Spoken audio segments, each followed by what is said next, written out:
El contenido del siguiente programa es responsabilidad de sus realizadores.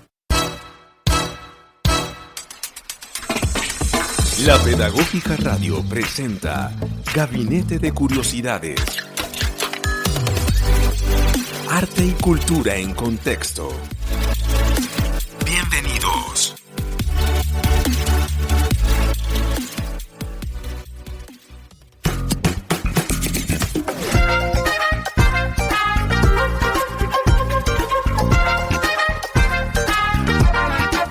Hola, hola a todos, bienvenidos una vez más a Gabinete de Curiosidades, Artes Visuales en Contexto, nuestro programa de hoy, En Busca de la Bachué. Bueno, y como siempre estamos los presentadores de este programa, Elkin Hidárraga y yo, Santiago Valderrama, que somos docentes de la licenciatura en Artes Visuales de la Universidad Pedagógica Nacional. Hoy tenemos como invitado, pues con mucho orgullo y con mucho gusto, le damos la bienvenida a Cristian Padilla, que es historiador del arte, investigador y curador independiente, especializado en manifestaciones del arte latinoamericano de los siglos XX y XXI, y pues especialmente interesado en las conexiones entre arte, poder y política, que es un tema que hemos trabajado en este programa bastante. Sus trabajos actuales apuntan en diversas direcciones, pero nos llaman mucho la atención el impacto de la Guerra Fría cultural en las políticas culturales de América Latina, la nueva figuración y el neoexpresionismo como formas de denuncia artística, los procesos de recuperación de patrimonio artístico perdido. Y bueno, también en cuanto a la formación de Cristian, pues es licenciado en Bellas Artes de la Universidad Nacional de Colombia, tiene una maestría en estudios avanzados de Historia del Arte de la Universidad de Barcelona, y doctorado cum laude en Historia del Arte, Sociedad, Cultura y Patrimonio, también de la Universidad de Barcelona.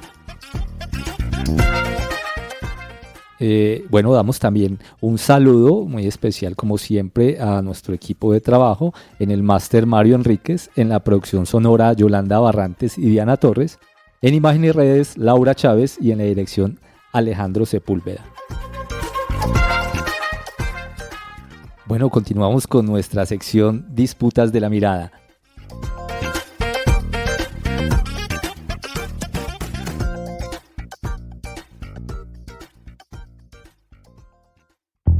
En Gabinete de Curiosidades, Disputas de la Mirada.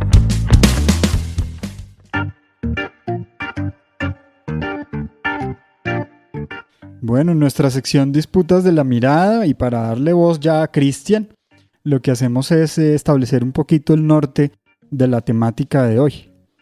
Y traemos una cita. ¿Qué pasaría si una de las obras más importantes del arte colombiano hubiera estado escondida por un siglo, casi como un secreto guardado en el tiempo? Hoy nos adentramos en una exposición que parece sacada de una novela de misterio, En Búsqueda de la Bachué, en la galería del Club Nogal. Se trata de una muestra que revive la historia de una escultura mítica, creada en 1925 por Rómulo Rosso, uno de los pioneros del arte moderno latinoamericano. Hasta hace poco, solo se conocían dos versiones de la Bachué, una en bronce, traída a Colombia por el expresidente Eduardo Santos, y otra en granito, perdida por 70 años y hoy exhibida en el Malva de Buenos Aires. Pero ahora, gracias a una investigación de 2 décadas liderada por el historiador presente hoy aquí en este programa, Cristian Padilla, hemos descubierto una tercera Bachué, un bronce oculto en Francia durante 100 años y que, por primera vez, se exhibe en nuestro país. Esta exposición no solo rescata una obra maestra, ¿no?, que ha sido olvidada, sino que también reúne a artistas fundamentales, desde Botero hasta Nadine Ospina, para preguntarnos cómo influyó la Bachué en la búsqueda de un arte colombiano auténtico, alejado de las sombras de Europa. ¿Por qué esta figura ancestral sigue siendo un símbolo de identidad y resistencia creativa? Bueno, después de esta introducción de Santiago, pues le damos la bienvenida a Cristian Padilla. Hola, Cristian. Estimado Elkin y estimado Santiago, muy buenas tardes a ustedes y a todos los que nos escuchan, estudiantes de la Universidad Pedagógica y todos nuestros amigos radioescuchas.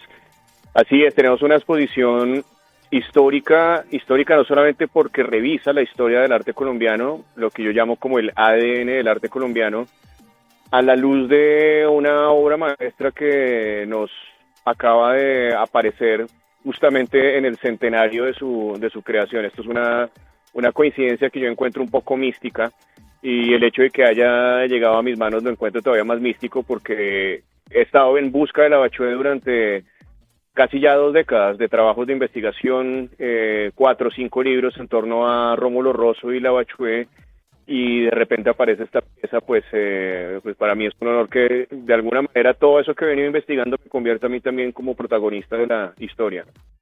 Qué interesante, Cristian. Y bueno, para darle camino ya a nuestra charla, vamos a entrar a nuestra sección ya de entrevista o de conversación, que se llama Tensiones y Recorridos.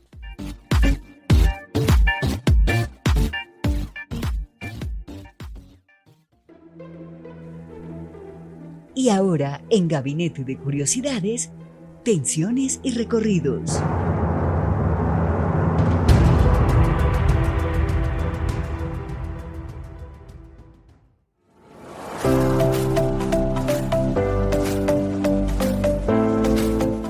Bueno, y empezando nuestra sección Tensiones y Recorridos, presentamos pues un desglose del temario, ¿no? A partir de preguntas o de cuestionamientos que pues no estamos obligados a seguir por ellos, podemos irnos por las ramas si tú quieres, Cristian.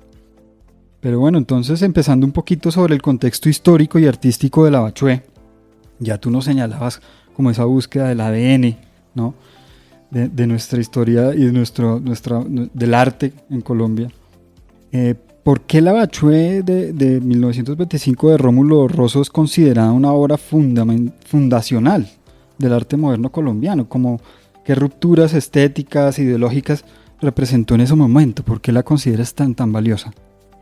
Bueno, primero que todo, hay un contexto social, político que está presente en Colombia en las primeras 2 décadas.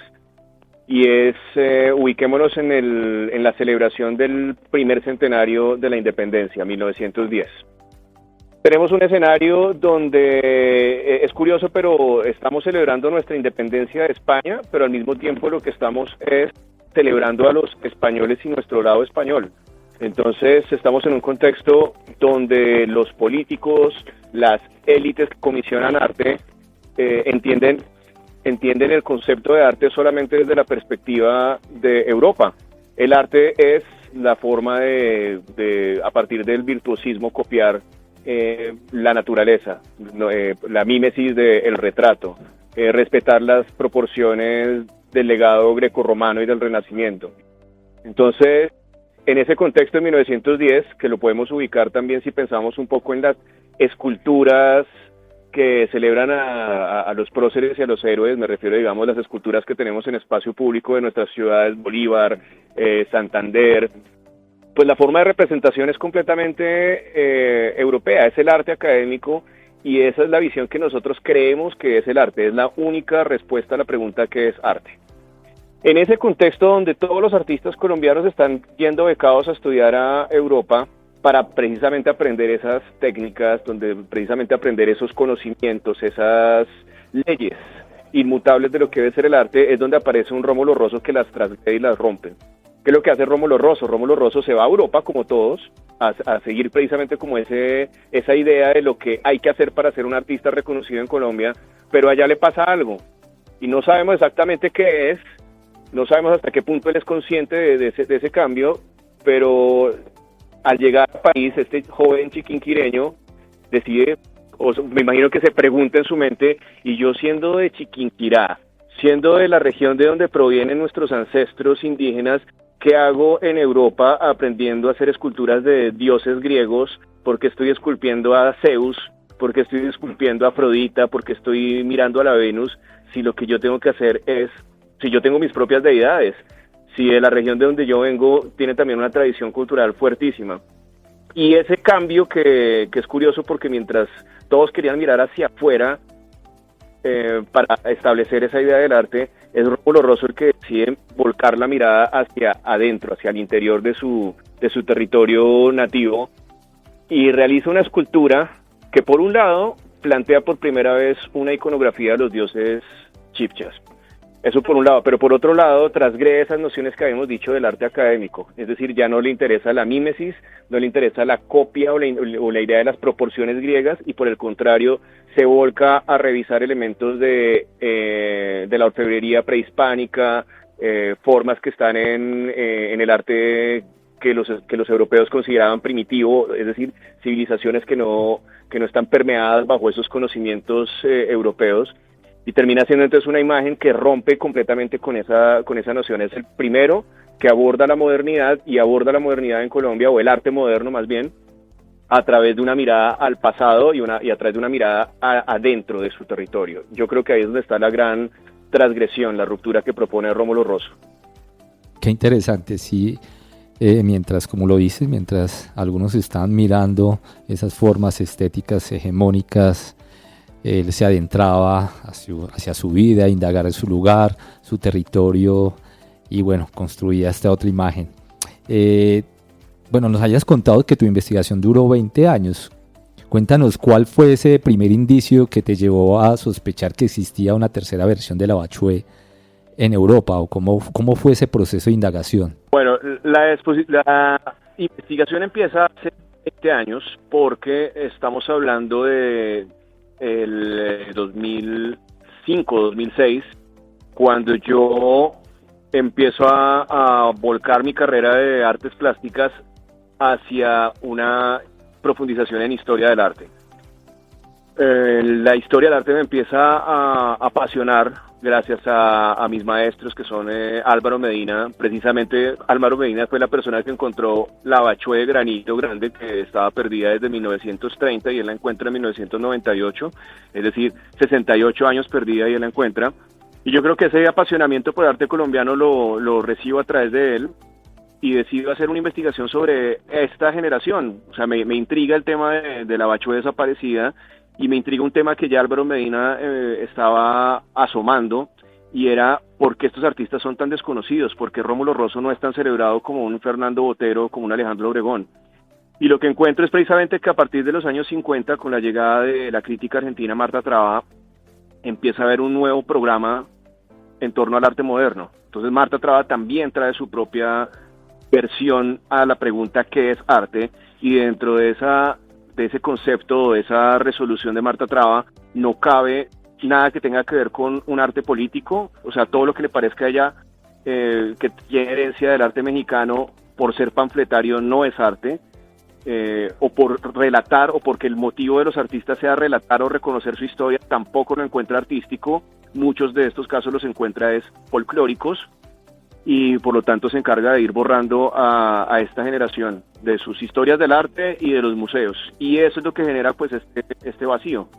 Ese vacío es el que yo intento retomar en mi tesis de pregrado, que después terminó convirtiéndose en mi primer libro, el que obtengo yo el premio de Historia del Arte Colombiano en el 2007-2008, que se llama El Llamado de la Tierra. Y El Llamado de la Tierra, que es mi primer libro, indaga precisamente en la importancia de Rómulo Rosso y de la Bachué, y eso que yo estoy comentando ahora, que es como el ADN del arte colombiano. O sea, mi tesis básicamente era no solamente que estos artistas no debían haber sido censurados por Marta Traba, sino que estos artistas son la cabeza de una especie de cadena a la cual le continúa la siguiente generación de artistas. Ellos están conectados dentro de ese ADN con la generación de Negret, de Ramírez Villamizar, de Botero y de los artistas contemporáneos. Marta Traba se había encargado de mostrarnos que no había ninguna conexión, nos había hecho creer que no había ninguna conexión. Es más, había hecho pensar que Botero era antagónico a Gómez Jaramillo, o que Negret era antagónico a Rómulo Rosso, y yo lo que encuentro es lo contrario, que son parientes, que son los maestros de la siguiente generación. Y de esta manera como que intento reconciliar a las generaciones, pero desvirtuar una posición en la historia del arte que es la planteada por Marta Traba. Entonces, esto es lo que inicia hace 20 años, y empezamos a hacer distintas investigaciones. Nunca se llegó a pensar, o yo nunca llegué a pensar, que existía una tercera Bachué, y es casi que por una serendipia que hace un año, exactamente hace un año, estamos hablando, bueno, un poco más, como en febrero del 2024, mientras estoy preparando unas clases de historia de arte colombiano sobre la Bachué, y estoy buscando material de imágenes, aunque yo sé que yo tengo todas las imágenes de la Bachué, me da por buscar en internet si encuentro imágenes que puedan ser novedosas que pueda incluir dentro de mi nueva clase. Y ahí encuentro una fotografía de la bachué de bronce que yo conozco, pero alcanzo a ver un fondo donde pues no me parece como que sea natural que la bachué esté, es decir, parece como que si estuviera en el mantel de una casa con unas paredes de un color raro. No me pareció como la forma en que debía estar la bachué, pero era la bachué de bronce como la conocíamos. Entonces me dio por indagar qué se trataba de esta imagen y encuentro que es un anticuario que está poniendo a la venta en una subasta en Dinamarca una bachué, y que por eso le han tomado la foto en una mesa y le han tomado la foto con un mantel y le han tomado una foto con una casa que obviamente no era el escenario natural de la bachué. Entonces inmediatamente entro en alarma y digo, ¿cómo es posible que haya una bachué vendida en una subasta en Dinamarca y que pertenezca a una colección de París? Empiezo como a indagar más porque creo que esto puede ser una estafa o que puede ser, pero no tiene ningún sentido que sea una estafa porque estamos hablando de que se está subastando desde Francia.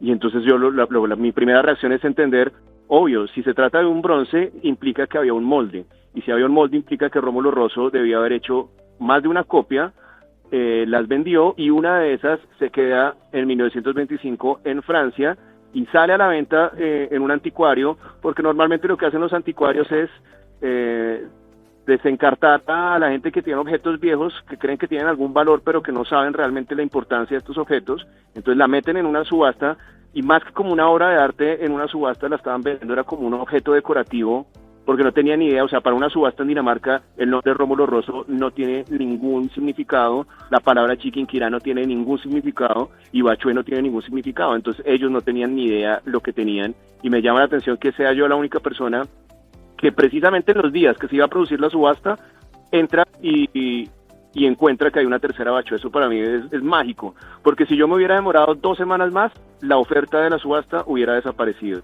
Si lo hubiera mirado una semana antes, nunca me hubiera enterado que había una tercera bachué. O sea, esto fue realmente mágico, tuvo que ser en el margen de tiempo exacto para que ocurriera. Qué interesante, Cristian, y me hace pensar con todo eso que dice acordarme más bien de un documental de Chris Marker que se llama Las estatuas también mueren, y que precisamente habla un poco de eso, cómo las imágenes finalmente obedecen a un contexto, a un lugar, a una mirada que las construye, y fuera de esos contextos puede que se conviertan en muchas cosas más, pero muchas veces también al sacarlas de ellos, ¿no?, empiezan a hacer otras cosas y se despojan de esa mirada que las produce o que las crea, y empiezan a volverse solamente un reflejo de quienes han adquirido esas imágenes y esos objetos, pero nunca pueden, digamos, mostrar o llegar a esa mirada que las produjo. Entonces aquí hay una necesidad interesante y muy importante además, de que la bachué vuelva, ¿no?, que vuelva acá, que vuelva a tener sentido. En ese sentido, y yendo un poquito hacia allá, como ese sentido cultural, contextual que produce esta imagen, no solo porque es muy interesante que Rosso lo haya hecho en París en los años 20, una imagen de estas, sino porque hoy en Colombia significa muchas cosas y tiene una performatividad que se tiene que dar acá, ¿no?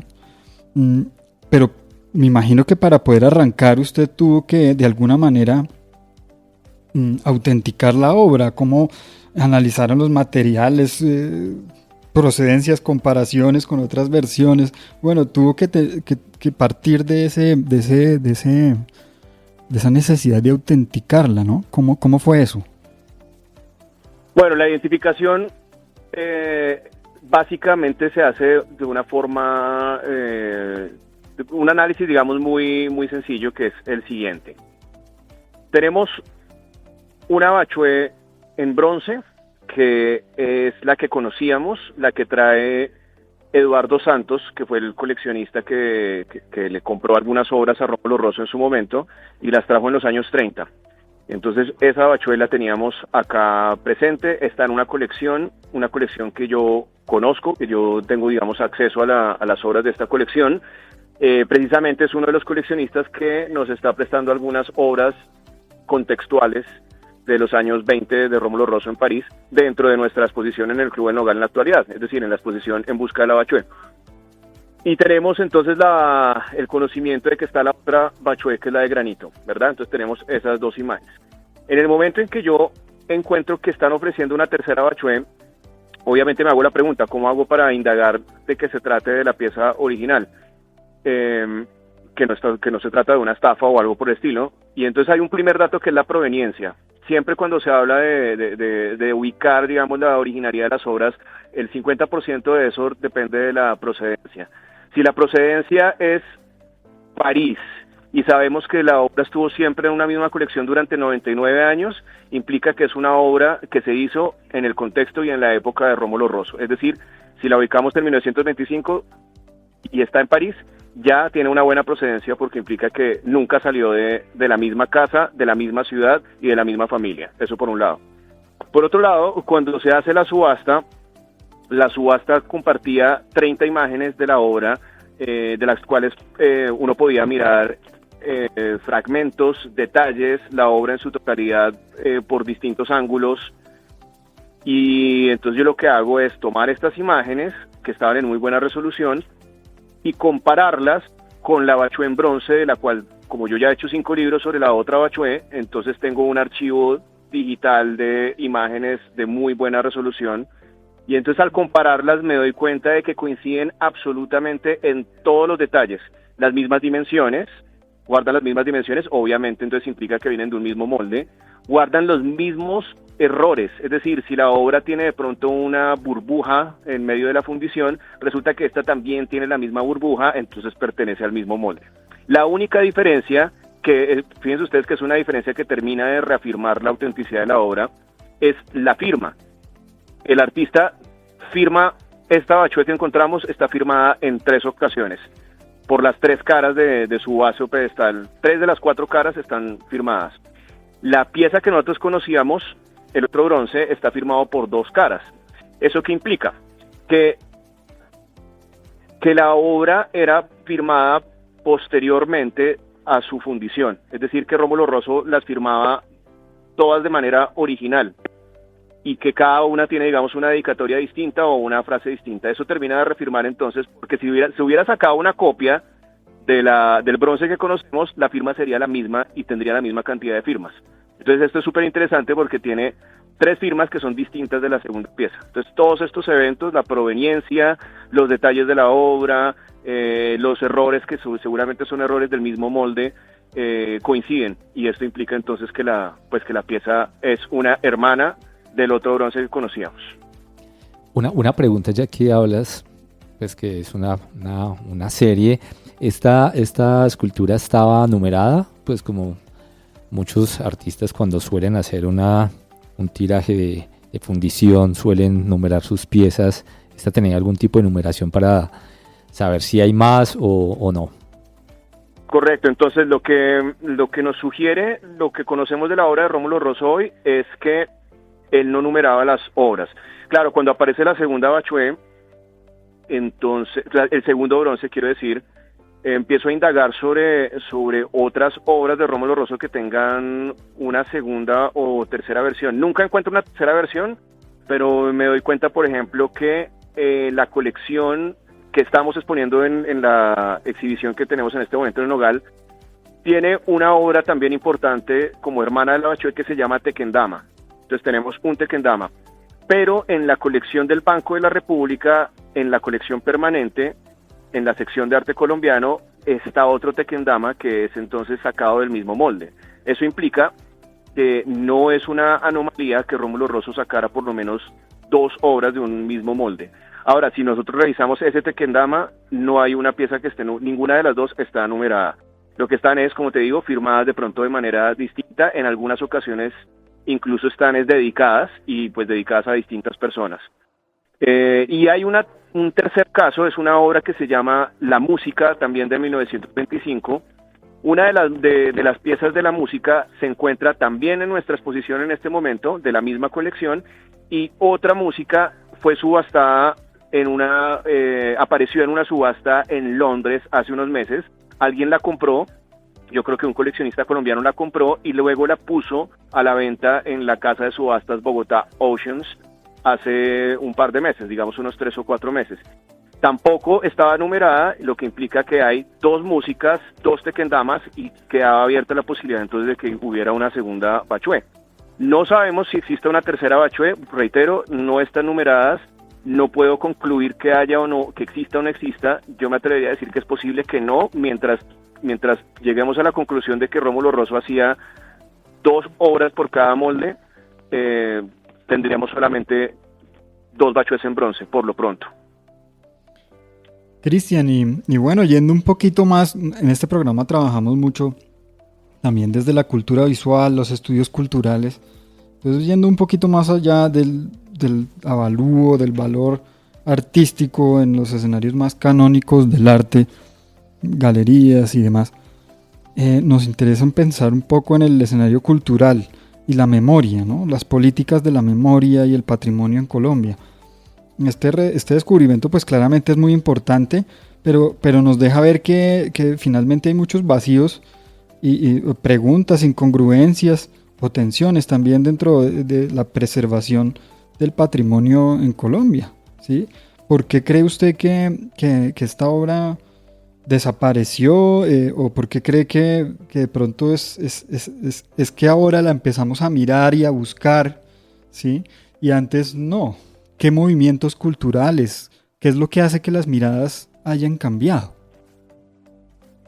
Bueno, espérame porque ahí sí vamos por partes. Entonces, por un lado, yo creo que hay una necesidad en las últimas décadas de cuestionar las narrativas de la historia del arte. Normalmente estamos acostumbrados a que sean los museos con sus propuestas y sus visiones los que nos dictaminen cuál es la historia, y se termina convirtiendo como en una historia oficial. Afortunadamente ocurren investigaciones que provienen de otros nichos que no son propiamente los museos vigentes, sino puede ser universidades o los investigadores que están haciendo sus trabajos de tesis, etcétera, los que empiezan a proponer nuevas visiones. Y cuando se proponen estas nuevas visiones, entonces uno entra a cuestionar los relatos de los museos. Yo siento que a partir de finales de los 90, cuando Álvaro Medina encuentra la Bachué, se genera como una especie como de escisión o una no propiamente una ruptura, pero sí como que se abre una nueva posibilidad en pensar en que los museos no nos están contando las historias completas, que hay vacíos en los museos y que a veces esos vacíos son dejados a propósito. Lo digo muy especialmente porque me da la impresión de que los postulados de Marta Traba siguen vigentes en algunos museos. Entonces, cuando la Bachué de granito aparece, se ofreció esta obra para que a la colección de los museos y para que la conservaran, como ustedes dicen, como una pieza importante, fundamental y patrimonial.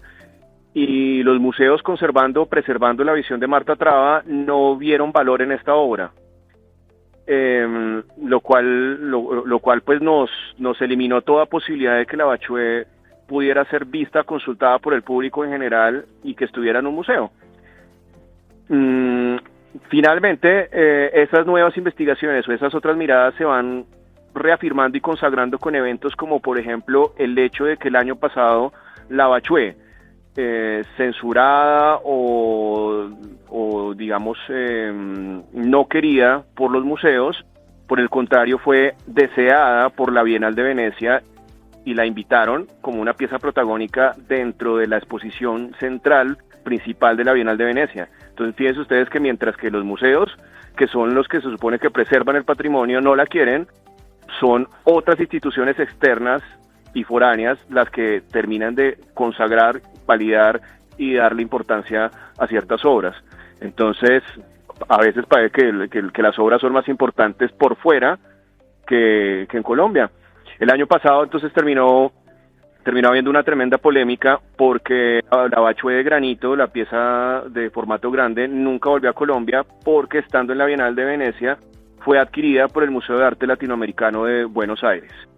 La polémica fue tremenda porque mucha gente pues pensaba ¿por qué se va la Bachué? ¿Cómo es posible que dejen que se venda? Pero hay que pensar una cosa, cuando hablamos de patrimonio en este caso hay que pensarlo de una forma expandida, porque realmente esta es una pieza, es una obra de arte, es una pieza particular, pertenece a un coleccionista y el coleccionista está en derecho de vender la obra, eso por un lado. Por otro lado, la obra entró a un museo de carácter global. Entonces, mientras muchos se lamentaban de que la obra hubiera salido de su contexto y seguramente querían a la Bachué en Chiquinquirá, pues resulta que Rómulo Rosso debe estar tremendamente emocionado de que su trabajo por primera vez se ha visto ya no como una obra chiquinquireña, sino como una obra global. En el Malva la obra va a estar acompañada de Diego Rivera, de Frida Kahlo, de Cándido Portinari, de Osvaldo Guayasamín, de Alejandro Obregón. O sea, entra a ser reconocida ahora sí como una pieza fundacional, no solamente del arte colombiano, sino del arte latinoamericano. Bueno, en ese orden, ya como con ese barrido histórico que nos has hecho sobre todo el proceso de encontrar la Bachué, ahorita cuéntanos un poco cómo ha sido o cómo fue el proceso de diseñar la exposición en busca de la Bachué, qué diálogo se estableció entre la obra de Rosso y otros artistas, incluidos Botero y Ospina, como nombres. Bueno, el Club El Nogal, bueno, fíjense ustedes, nuevamente respondo a la pregunta anterior un poco. Resulta que se avecinaba el centenario de la Bachué. Cuando aparece esta obra, yo lo que hago es ofrecerla a la compra de algunos museos. Yo pensé que se iban a reivindicar ante la situación de haber dejado pasar las otras Bachués cuando se ofrecieron y no las quisieron, y estamos hablando de hace 15 años, o de pronto incluso menos. Entonces dije, bueno, apareció esta Bachué en este contexto, en el contexto de que otra Bachué se va de Colombia. Esto no es gratuito, esto debe ser porque existe, digamos, una necesidad de la obra de ingresar a uno de los museos colombianos. Y la obra es ofrecida a los museos principales y nuevamente, para mi sorpresa, la Bachué es marginada o despreciada, es la palabra correcta. Lo cual a mí me llena de sorpresa porque significa que ahora, en el siglo XXI, todavía ese discurso un poco hipócrita por parte de los museos sigue vigente. Los museos quieren mostrar la pluriculturalidad, la diversidad, y entonces presentan exposiciones en las cuales se incluyen la importancia de la mirada a lo prehispánico, pero cuando aparece la Bachué no les interesa la adquisición de una pieza que es fundamental para el arte colombiano. Eso me llama mucho la atención. Y esa es la razón por la cual entonces esta exposición, que no está en un museo y que debería estar en un museo, pues me la piden de una institución privada y particular. Sí, de todos modos, la exposición pues está abierta a todo el público que quiera ir a verla, pero lastimosamente no se hace en un museo. Cuando me ofrecen la posibilidad de hacer esa conmemoración y celebración de tener la Bachué de los 100 años, entonces yo empiezo muy rápidamente a indagar qué tipo de piezas y con cuáles obras puedo mostrar el legado de la Bachué. Si estamos hablando de 100 años de la aparición de la obra maestra, ¿cómo hacemos una especie de ADN del arte colombiano en un espacio reducido de una galería? No tengo todo un museo, sino una galería de un metraje muy particular. Y ahí lo que hago es entonces poner una serie de piezas que están a mi alcance, que están al acceso gracias a coleccionistas privados o a la colección del mismo Club El Nogal, y empiezo a hacer entonces una especie de hilo narrativo que se convierte en 3 episodios. Un primer episodio de la exposición revisa a la Bachué, a la Bachué Aparecida, la protagónica de la exposición, en el contexto de otras piezas de Rosso hechas en París entre 1925 y 1928, y algunas obras de artistas contemporáneos a Rómulo Rosso, como Carlos Correa, Luis Alberto Acuña, Ramón Barba. Documentos, por ejemplo, el manifiesto de los Bachué, publicado en 1930, y eso lleva a un segundo estadio. Hago una segunda sala, una segunda parte de la exposición que revisa el arte moderno promovido y acompañado por Marta Traba.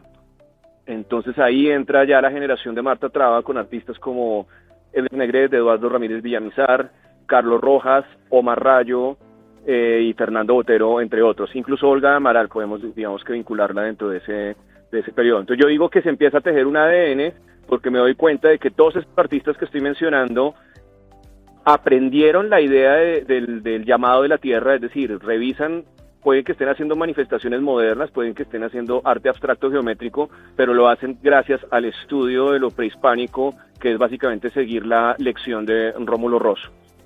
Y finalmente hay una tercera sección que es la de los artistas contemporáneos, en la cual tenemos artistas como Miller Lago, como Nadine Ospina, como Mateo López y Carlos Castro, que han trabajado también esta investigación, que es una investigación que se vuelve más conceptual. Por supuesto estamos hablando de artistas contemporáneos, entonces ya no se trata como de los motivos extraídos de lo indígena, sino más bien cuestionar los monumentos, la decolonización vista por los artistas, la cultura popular, la repetitividad de los souvenirs, de lo folclórico, en el caso, por ejemplo, de Nadine Ospina o de Carlos Castro. Esa es más o menos entonces la forma en que se presenta la exposición, los ejes que manejamos en la exposición, estos 3 ejes que son conformados por más o menos unas 50 obras de 15 artistas.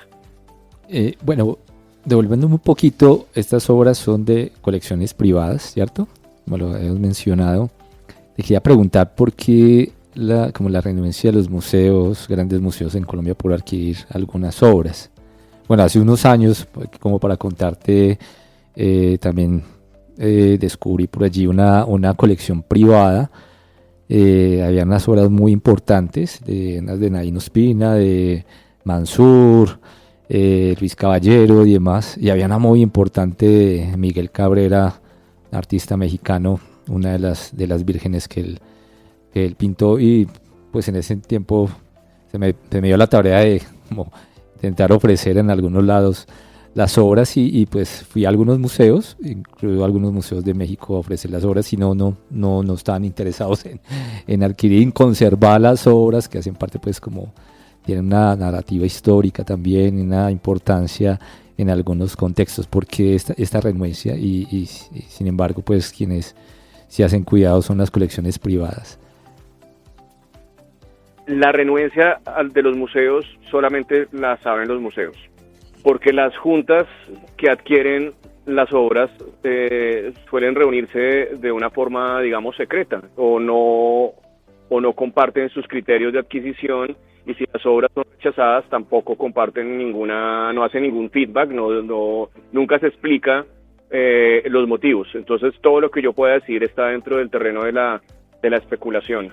Yo simplemente me atrevería a decir que si a veces los museos han cometido el error histórico de rechazar 3 veces una obra que es fundamental, y hay un movimiento social que les hace caer en cuenta de que se han equivocado, al museo le quedan 2 opciones: o recular y reivindicarse frente a ese error histórico que están haciendo, o simplemente mantenerse en su posición y en su mentira, digamos.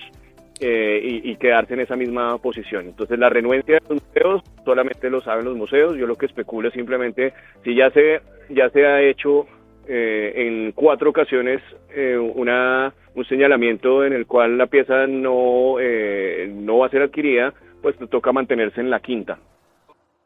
Cristian, y digamos, para ir cerrando un poco, creo que también en el terreno de la especulación, pero no tanto, porque finalmente sabemos que la mirada dominante y las narrativas dominantes de los museos en el siglo XX han estado dominados por miradas muy coloniales. La colonialidad de la mirada y juega un papel y tiene una performatividad muy fuerte sobre esa narrativa, como usted mismo la dijo, de nación, ¿no? De memoria, de historia, esa narrativa oficial, por así decirlo. Entonces yo me pregunto, Cristian, si realmente, y con eso voy a hacerle la pregunta, si este tipo de hallazgos, estas imágenes, estos objetos, tienen su lugar en estos escenarios canónicos, o si tienen también lugar en otros distintos. Y la pregunta es como, ¿hacia dónde usted imagina el futuro de estas piezas? ¿Qué papel van a tener en nuestra historia y en el arte en Colombia a futuro? ¿Cómo se lo imaginaría usted, o cómo le gustaría que operaran o que estuvieran funcionando estas imágenes?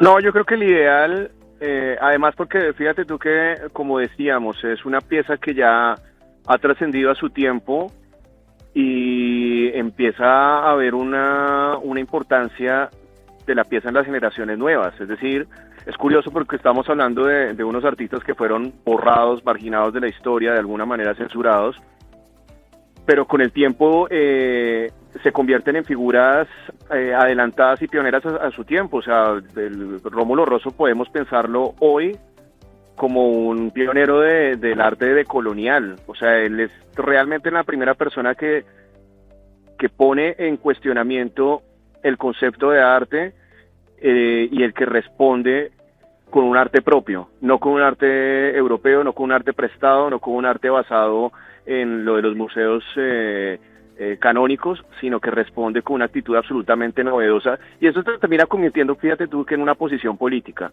Por eso cuando pensamos, por ejemplo, en los monumentos que son bajados sus pedestales, en ese momento, por ejemplo, en que se bajaron las esculturas de Sebastián de Belalcázar en el Cerro de Tulcán en Popayán, inmediatamente hubo un debate porque se sacó a la luz una propuesta que le habían hecho a Rómulo Rosso seguramente en los años 30, de que pusiera al cacique Púben, y fíjense ustedes que se reactivó la figura de Rómulo Rosso, porque era claro, porque tenemos que poner en la cima de un cerro sagrado, porque tenemos que poner un conquistador genocida, y no más bien ponemos a una de las figuras de esa misma cultura, de esa misma civilización, como el cacique Púben. Eso reactivó en ese momento, por ejemplo, a Rómulo Rosso, y eso hace que las generaciones actuales tengan un cariño y un interés sobre Rómulo Rosso. Así que y el mismo hecho de que hay una polémica cuando la Bachué fue vendida para el Museo de Arte Latinoamericano de Buenos Aires, indica que la gente ha logrado encontrar una importancia y una identificación con Rómulo Rosso. Eso lo que significa es que la obra debería estar en un museo, y ojalá en un museo local, pero de alguna forma me he dado cuenta de que las piezas van buscando su destino. Si la obra ya ha sido rechazada de los museos locales, pues seguramente está buscando un escenario mayor, un escenario más grande, como pasó con la Bachué de Granito, rechazada en los museos de Bogotá, rechazada en los museos colombianos, pero aceptada en la Bienal de Venecia y luego en la mejor colección de arte latinoamericano en Buenos Aires. Pues entonces vamos a ver, lo estamos haciendo la tarea de que sean los museos colombianos los que tengan la palabra, pero si no hay interés de ellos, si hay un interés de un museo, una colección importante de arte latinoamericano en el extranjero, pues ese será el destino de la Bachué. Qué bien. Bueno, ya como siempre terminamos como con una mirada hacia el futuro, como pensando qué nos queda, qué hay por hacer. En ese sentido queríamos preguntarte, que después de acercarnos pues a esta exposición, ¿qué vacíos quedan por resolver en la historia del arte colombiano? ¿Qué otras obras o artistas cree que merecen una segunda mirada para reescribir nuestro relato artístico?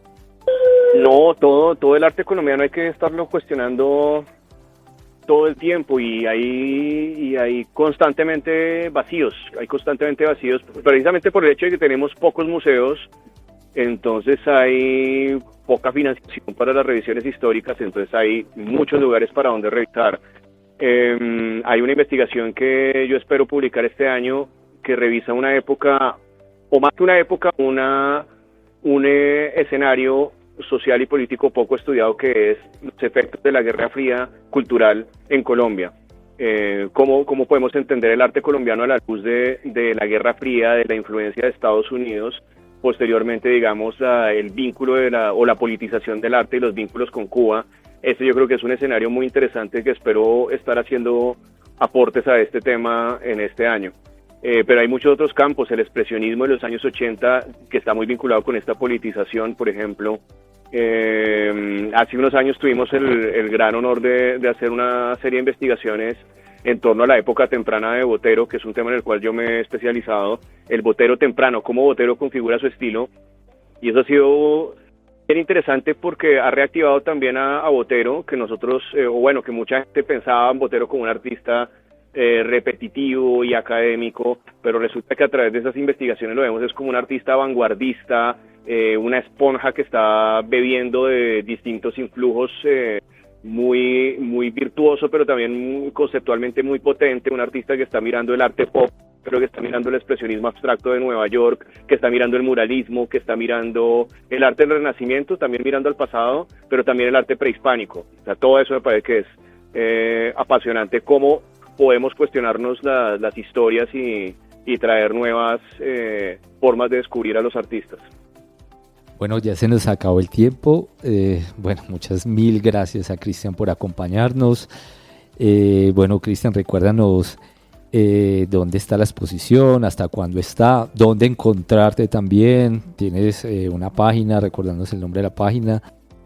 Bueno, como terminar con esa invitación. Bueno, por supuesto. Por un lado, la exposición la encuentran ustedes en la galería del Club El Nogal. El Club El Nogal queda en la carrera séptima con 78, pero si ustedes buscan en internet Club El Nogal, les aparece la dirección más específica y el teléfono. Entonces, en el 9º piso del Club El Nogal está la galería donde tenemos la exposición desde el 20 de marzo hasta el 21 de abril, la exposición En busca de la Bachué, 100 años de la obra maestra perdida del arte colombiano. Si la exposición se extiende, porque estoy empezando a sentir como el clamor popular de que la exposición se extienda, esperemos que sea así, pero ya les contaré, por lo pronto hasta el 21 de abril.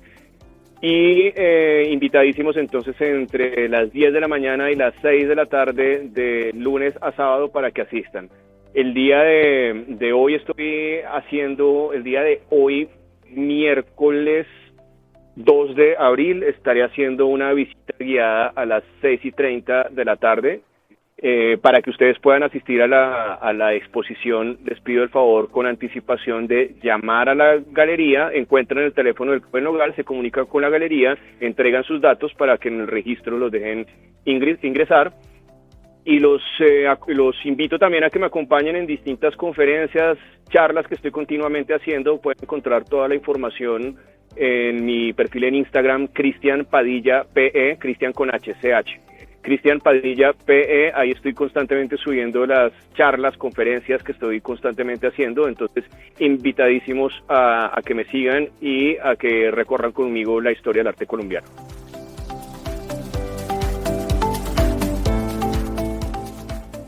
Cristian, bueno, un gusto haberte tenido, muchas gracias, nos veremos en la exposición.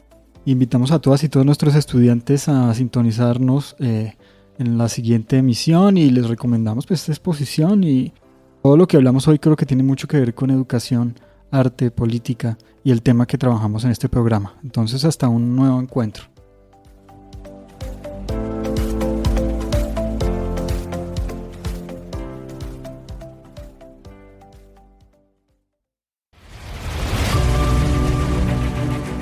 Universidad Pedagógica Nacional. 70 años siendo la educadora de educadores.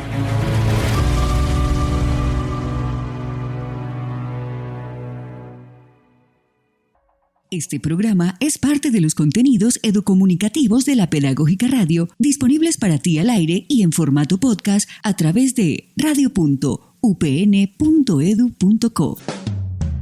Quédate con las voces y los sonidos que enseñan de la Pedagógica Radio.